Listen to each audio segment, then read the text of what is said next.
Hello students, welcome in chemistry blog. तो students, class 11th के लिए पिछला वीडियो जो हम लोगों ने देखा था उसमें हम लोगों ने देखा था periodic table means long form of periodic table and periodicity in properties. तो उसी को कंटिन्यू करते हुए आज हम लोग देखेंगे nomenclature of elements with atomic number more than 100। तो स्टूडेंट्स, हुआ क्या, पहले क्या था, पहले जो एलिमेंट डिस्कवर्ड किए जाते थे तो उसका नाम डिस्कवरर या डिस्कवरर्स मीन्स अगर सिंगल पर्सन सिंगल साइंटिस्ट उसको डिस्कवर किया है तो उसके ऊपर छोड़ दिया जाता था कि उसका नाम जो भी वो सजेस्ट करेगा वही उसका नाम रख दिया जाएगा। या डिस्कवरर्स मीन्स ढेर सारे लोग मिलकर के जब डिस्कवर करते थे तो उनके ऊपर छोड़ दिया जाता था कि ये लोग मिलकर के जो नाम डिसाइड करेंगे वही नाम उस एलिमेंट का एक्सेप्ट कर लिया जाएगा। तो आईयूपीएसी क्या करता था, उसी नाम को एक्सेप्ट कर लेता था, तो एलिमेंट्स का नाम वही पड़ जाता था। लेकिन बाद में हुआ क्या स्टूडेंट्स, ये जो रिसेंट में जो एलिमेंट्स डिस्कवर किए गए वो सारे क्या हैं, मैन मेड हैं। मैं आपको बता दूं, अब तक केवल 94 एलिमेंट्स ऐसे हैं जो नेचुरली अकरिंग हैं। उसके बाद के सारे एलिमेंट्स क्या हैं स्टूडेंट्स, वो लैब में सिंथेसाइज किए गए हैं। तो लैब में सिंथेसिस करने के लिए जो लैब होना चाहिए वो क्या होना चाहिए, काफ़ी स्टैंडर्ड होना चाहिए, और उसमें जो इक्विपमेंट्स मीन्स जो मशीन्स वगैरह लगी होती हैं वो हाईली सोफिस्टिकेटेड और कॉस्टली होती हैं। तो पूरे वर्ल्ड में बहुत कम ही ऐसे लैब हैं जहां एलिमेंट की डिस्कवरी पॉसिबल है।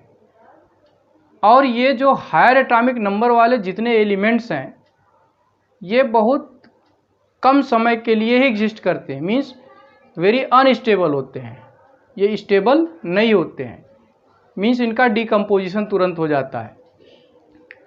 तो इनकी जो सिंथेसिस होती है वो बहुत माइन्यूट अमाउंट में सिंथेसाइज होते हैं, या कभी कभी तो ऐसा होता है कि नए एलिमेंट के कुछ एटम्स ही एग्जिस्ट कर पाते हैं, बहुत कम एटम। तो उनके बारे में डाटा कलेक्ट करना या उसके कैरेक्टरिस्टिक प्रॉपर्टीज़ क्या है, फिजिकल प्रॉपर्टी, केमिकल प्रॉपर्टी, उसको स्टडी करना काफ़ी डिफ़िकल्ट होता है और टाइम टेकिंग होता है। तो जो रिसेंट में एलिमेंट्स डिस्कवर होने लगे तो उनके लिए क्या है, जो साइंटिस्ट जब डिस्कवरी करता था, नया एलिमेंट को डिस्कवर करता था तो उसका क्रेडिट लेने के लिए तुरंत आईयूपीएसी में जाके क्लेम कर देता था। मीन्स बिना उसका डाटा कलेक्ट किए ही जैसे ही नया एलिमेंट डिस्कवर हुआ वो तुरंत क्लेम कर देता था कि हमने इस एलिमेंट की डिस्कवरी की है। जब उसके बारे में पूछा जाता था इसका डाटा क्या है तो उसके पास कोई डाटा नहीं रहता था। और ये एक तरह से कंपटीशन की भावना हो गई थी कि जो बहुत कम लैब थे जहाँ ये वर्क हो रहा था डिस्कवरिंग का, या होता भी है, तो वहाँ क्या था, एक दूसरे में कंपटीशन था कि जैसे ही कोई नया एलिमेंट मिले तुरंत क्लेम करो जिससे उसकी क्रेडिट हमको मिल जाए। तो एक ये प्रॉब्लम थी। और दूसरी प्रॉब्लम क्या थी स्टूडेंट्स, कि एक ही एलिमेंट अगर दो कंट्री में या दो साइंटिस्ट ने डिस्कवर कर लिया तो वो लोग अपना अपना नाम अपने नाम पर रखना चाहते थे, या उनका जो मन होता था वो अपना नाम देना चाहते थे। तो ऐसा एक बार हुआ कि अमेरिकन्स और सोवियत साइंटिस्ट मीन्स दोनों साइंटिस्टों ने क्या किया, एक नए एलिमेंट की डिस्कवरी की और जिसका एटॉमिक नंबर था 104 मीन्स 104 एटॉमिक नंबर वाले एलिमेंट की डिस्कवरी दोनों ने कर लिया, अमेरिकन्स और सोवियत्स ने। तो अमेरिकन्स ने क्या किया, उसका नाम रदरफोर्डियम दे दिया, और जो सोवियत्स के थे साइंटिस्ट उन्होंने उसका नाम दे दिया कर्स्टोवियम। तो इस तरह से एक ही एलिमेंट का दो नाम, तो ये कुछ समस्या आने लगी। तो आईपीएसी ने क्या किया, एक नॉमेनक्लेचर सिस्टम दे दिया, मीन्स जो 100 से ऊपर के मीन्स ऐसे एलिमेंट जिनका एटॉमिक नंबर 100 से ज़्यादा है उनको एक टेम्पोररी नेम देने के लिए, टेम्पोररी नाम रखने के लिए एक आईयूपीएसी नॉमेनक्लेचर सिस्टम दे दिया कि जब तक कोई नया एलिमेंट डिस्कवर हो करके, जैसे कोई एलिमेंट डिस्कवर हुआ, जब तक उसके बारे में पूरा डाटा कलेक्ट आप नहीं कर लेते हैं तब तक उसको कोई नाम नहीं दिया जाएगा, और तब तक के लिए एक टेम्पोररी नाम दिया जाएगा जो IUPAC ने नॉमेनक्लेचर सिस्टम दिया उसको फॉलो करके। और उसके बाद नाम कैसे डिसाइड होगा, उसके लिए भी IUPAC ने कहा कि जब IUPAC की मीटिंग होगी, सारे मेंबर्स उसमें बैठेंगे, उसके बाद वोटिंग करके तब हम उस एलिमेंट का नाम डिसाइड करेंगे। मीन्स एलिमेंट का नाम सजेस्ट कर दिया जाएगा, वोटिंग होगी, जिसके पक्ष में ज़्यादा वोटिंग होगी वही नाम एलिमेंट का रख दिया जाएगा। तो चलिए आज हम आप लोगों को बताते हैं कि ये जो नॉमेनक्लेचर सिस्टम है for writing the name of those elements which have atomic number more than 100। तो चलिए आगे हम लोग देखते हैं। तो चलिए हम लोग देखते हैं nomenclature of elements with atomic number more than 100। तो rules given by IUPAC। IUPAC ने कुछ रूल्स दिया है to write the name of element having atomic number greater than 100। तो रूल फर्स्ट है स्टूडेंट्स, फर्स्ट रूल आपका है use roots for 0 and number 1 to 9। 0 और 1 to 9 के लिए कुछ रूट्स दिए गए हैं एंड एब्रेविएशन भी दिया गया है जो इस तरह से है। डिजिट, ये स्टूडेंट डिजिट है 0 1 2 3 4 5 6 7 8 9 तक, उसके लिए रूट वर्ड्स दिया गया है और ये आपका एब्रेविएशन दिया गया है। मीन्स 0 के लिए रूट वर्ड क्या है नील और एब्रेविएशन क्या है small n। For 1 un abbreviation is small u, for 2 by bi and abbreviation is b। 3 के लिए दिया गया है स्टूडेंट्स ट्राई और एब्रेविएशन में हम यूज करते हैं t।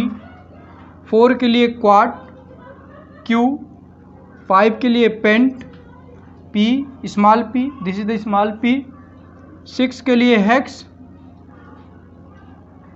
h, सिंबल आपका H है। 7 के लिए सेप्ट, सिंबल आपका है या एब्रेविएशन S small s। For 8 oct, this is a small, ये स्मॉल लेटर है हाँ OCT oct and एब्रेविएशन O। For 9 N एब्रेविएशन E। तो ये सारे रूट्स वर्ड्स हमको यूज करना है for the digit 0 to 9। Next rule students आता है सेकेंड रूल है the root are put together in order to digit. Means atomic number में जिस ऑर्डर में डिजिट रहेगा उसी ऑर्डर में हम ये रूट वर्ड लिखेंगे for writing the name. Third rule है students word ium is added at the end. Means ये जो रूट वर्ड है हम डिजिट के अकॉर्डिंग उसी ऑर्डर में रखेंगे और उसके लास्ट में वर्ड ईएम ऐड कर देंगे।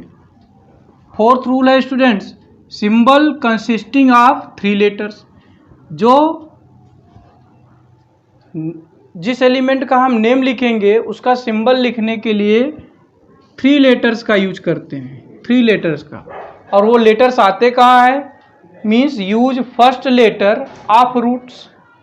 मीन्स जितने रूट्स होंगे, जितने रूट्स हम ऐड करेंगे उसका जो फर्स्ट लेटर होगा उसी को हम लिख करके क्या बनाएंगे, उस एलिमेंट का सिंबल बनाएंगे।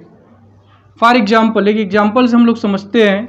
एग्जाम्पल है right IUPAC name of element with atomic number 151। Means कोई एलिमेंट है उसका एटॉमिक नंबर दिया है 151 और इसका हमको क्या लिखना है, IUPAC नेम लिखना है और सिंबल लिखना है। तो सॉल्यूशन में क्या होगा स्टूडेंट, देखिए ये जो डिजिट है 151 हम इस तरह से लिख लेंगे 151। 1 के लिए जो रूट वर्ड है हम यहाँ से लेंगे अन, तो यहाँ अन लिख दिया। 5 के लिए रूट वर्ड आप देखिए 5 के लिए पेंट है तो हमने यहाँ पेंट लिख दिया। और फिर 1 के लिए अन है, ये आपको ये पता है, यहाँ लिखा हुआ है अन। अब क्या करेंगे 151 जिस सीक्वेंस में डिजिट लिखा है उसी सीक्वेंस में हम रूट वर्ड लिख देंगे।